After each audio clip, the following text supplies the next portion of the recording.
گوار میں نے بڑے بڑے سفر کے میں بیت اللہ کے اندر 2 دفعہ داخل ہوا ہوں، لیکن میری وہ کیفیت نہیں بنی جو حضرت آمنہ کی قبر پہ میری ہے۔ ہائے ہائے ہائے، کاش تم دیکھو جا کے اہل بیت۔ تو پھر آپ ترنت پوچھا آپ کو آپ کا جنازہ کون پڑے گا؟ تو اس پر آپ کی آنکھوں میں آنسو آ گئے اور آپ نے فرمایا ہاں تمہارے نبی کا جنازہ ایسے نہیں ہوا جیسے ہمارے ہوتے ہیں، امام مقتدی، اللہ اکبر۔ سنو کیسے ہوا؟ آپ نے فرمایا جب تم مجھے غسل دے دو تو تم سب نکل جانا، سب سے پہلے اللہ میرا جنازہ پڑے گا۔ ہاں یہ وہ رسول ہے جس کے اللہ نے جنازے پڑھے ہیں، سب سے پہلے اللہ میرا جنازہ پڑھے گا، پھر جبریل۔ ایک مولانا صاحب ہیں جن کا نام ہے مولانا طارق جمیل، کہتے ہیں کہ اپنے بیان میں بہت سی باتیں اپنی طرف سے کرتے ہیں جو قرآن و حدیث میں نہیں ہوتی، تو کیا ان کا بیان سننا چاہیے؟ میرے بھائیوں، یہ مولانا طارق جمیل صاحب جو ہیں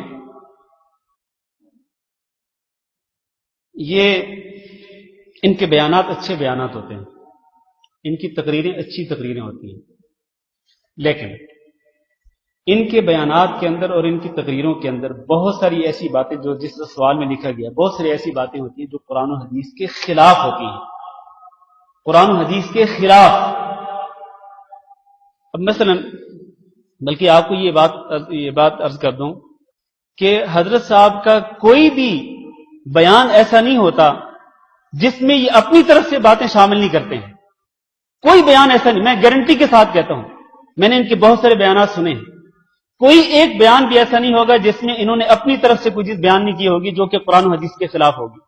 مثلا ایک دفعہ ایسا تھا، مجھے یاد ہے بہت عرصہ پہلے، میں پاکستان میں ایک پروگرام میں گیا، مجھے میرے جاننے والے دوست مجھے اس پروگرام میں لے کے گئے، اس وقت میں مدینہ یونیورسٹی میں پڑھتا تھا، مدینہ یونیورسٹی کا طالب علم تھا میں، تو چھٹی پہ گیا ہوا تھا پاکستان، تو مجھے کچھ لوگ مولانا طارق جمیل صاحب کے بیان میں لے کے گئے، میں نے ان کا بیان سنا، اس بیان کے اندر انہوں نے ایک معجزہ، نبی صلی اللہ علیہ وسلم کے معجزات میں سے ایک معجزہ بیان کیا، وہ معجزہ اس میں صحیح بخاری صحیح مسلم میں موجود ہے، مشہور واقعہ ہے کہ ایک صحابی نے نبی صلی اللہ علیہ وسلم کی دعوت کی، ایک چھوٹا سا بکری کا بچہ تھا، اس کو ذبح کیا، سالن تیار کیا گیا اور کچھ آٹا تھا، تھوڑا سا گندم جو کا، تو اس کے ساتھ روٹیاں پکائی گئی، وہ کھانا اتنا سا تھا کہ تھوڑے سے صحابہ کرام اس کو کھا سکتے تھے، نبی صلی اللہ علیہ وسلم اور آپ کے ساتھ کچھ صحابہ کرام، لیکن نبی صلی اللہ علیہ وسلم کو دعوت ملی تو آپ نے کیا کیا، سارے صحابہ کرام کو بلا لیا کہ آؤ بھی آج فلاں صحابی کے گھر میں دعوت ہے۔ گھر والے پریشان ہو گئے، نبی صلی اللہ علیہ وسلم نے فرمایا کہ نہیں، پریشان ہونے کی ضرورت نہیں ہے، آپ صلی اللہ علیہ وسلم نے اس سالن میں برکت کی دعا کی اور وہ جو آٹا تھا، روٹیاں جو پکائی جا رہی تھی اس میں برکت کی دعا کی، تو اللہ تعالیٰ کی طرف سے معجزہ یہ رونما ہوا کہ جو کھانا چند لوگوں کے لیے تھا وہ سینکڑوں صحابہ کرام کے لیے کافی ہو گیا۔ یہ معجزہ صحیح بخاری صحیح مسلم میں موجود ہے۔ اب یہاں تک واقعہ درست ہے، لیکن مولانا طارق جمیل صاحب کو یہاں تک یہ واقعہ جو ہے بیان کرنا یہ ہضم نہیں ہوا۔ اصل میں یہ بعض علماء کی یہ مجبوری ہوتی ہے کہ جب تک وہ ایسی چیز بیان نہ کریں کہ جس سے مجمع پر اثر ہو، مجمع جو ہے وہ ان کی باتوں پہ داد نہ دے، اس وقت تک ان کو مزہ نہیں آتا ہے۔ تو انہوں نے آگے جو بیان کیا، جو اپنی طرف سے جو چیز ایڈ کی انہوں نے، جو کتاب اللہ میں سنت رسول میں نہیں، وہ کیا ہے؟ وہ کہتے ہیں، میں نے خود سنا اپنی کانوں سے، کہنے لگے کہ نبی صلی اللہ علیہ وسلم نے صحابہ کرام جب گوشت کھا رہے تھے تو صحابہ کرام کو آپ نے حکم دیا کہ یہ جو ہڈیاں ہیں نا ان کو الگ کرتے جاؤ، ایک جگہ پہ الگ رکھتے جاؤ، چنانچہ ان ہڈیوں کو الگ رکھا گیا۔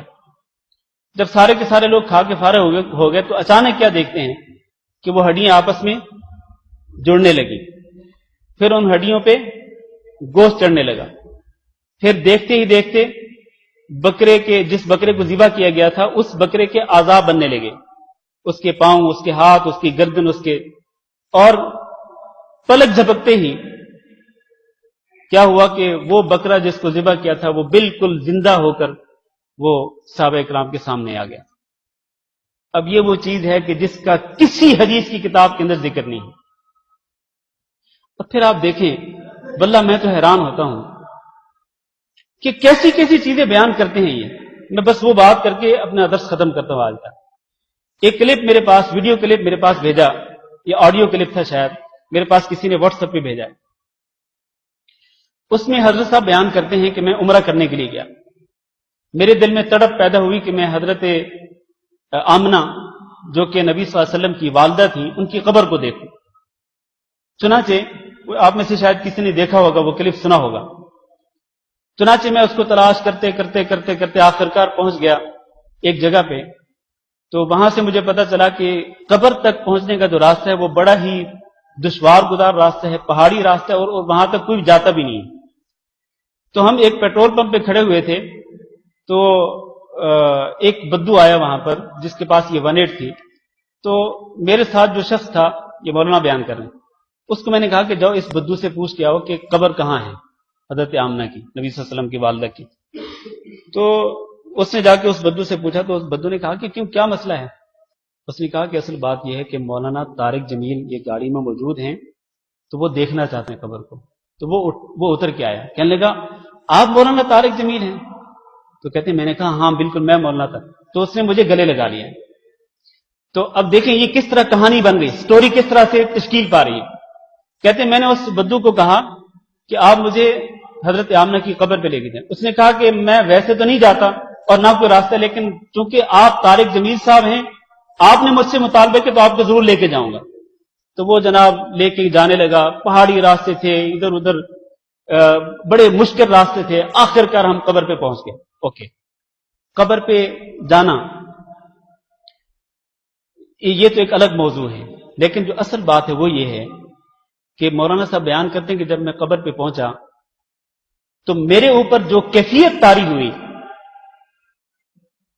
سیدہ آمنہ کی قبر پہ جا کر جو میرے اوپر کیفیت طاری ہوئی اور جو ہیبت طاری ہوئی، یہ ہیبت خانہ کعبہ کے اندر بھی میرے اوپر طاری نہیں ہوئی۔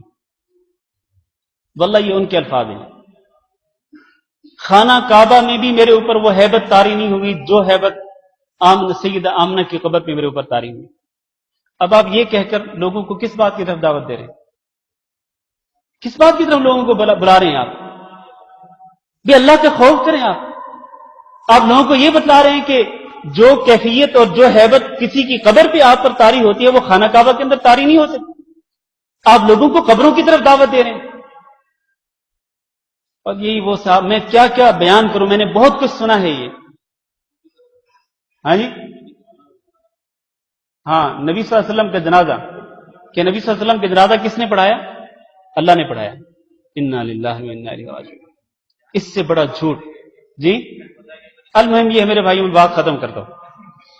یہ کہانیاں تو بہت ساری ہیں، بہت ساری کہانیاں ہیں، لیکن بھائی نے جو سوال کیا ہے کیا ان کا بیان سننا چاہیے؟ دیکھیں، عام لوگ جن کے پاس علم نہیں ہوتا، جب وہ اس طرح کی کیسٹیں، اس طرح کی ویڈیوز یا اس طرح کی آڈیوز جب سنیں گے، سی ڈی سنیں گے، تو وہ تو یہی سمجھیں گے نا کہ مولانا طارق جمیل صاحب نے بیان کیا تو یقیناً صحیح کہا ہے۔